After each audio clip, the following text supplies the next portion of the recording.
అసలు అందం అంటే ఏంటి? అది రూపమో, రంగో, అలంకారమో కాదు.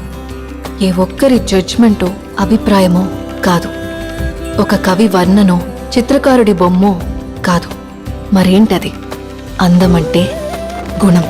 అమ్మాయినయుండి చెప్తున్నా, I don't want people to call me beautiful. దాని బదులు నీది కష్టపడే తత్వం, నీలో కరుణ ఉంది, నీకు ధైర్యం ఎక్కువ, నువ్వు తెలివైన దానివంటే నాకు సంతోషం. Address us by our qualities. MS Subbulakshmi అంటే భక్తి, అందం కాదు. మదర్ తెరెసా అంటే కరుణ, అందం కాదు. ఐన్ ర్యాండ్ అంటే తత్వం, అందం కాదు. సరస్వతి అంటే విద్య, దుర్గా అంటే ధైర్యం, గౌరీ అంటే తపస్సు, లక్ష్మి అంటే శుభం. ఇలా ఏ దేవతనైనా ఆమె క్వాలిటీస్ కోసమే పూజిస్తారు, ఆమె అందం కోసం కాదు. నీ గుణాలే నీ సంతకమవుతాయి, నీ అందం కాదు.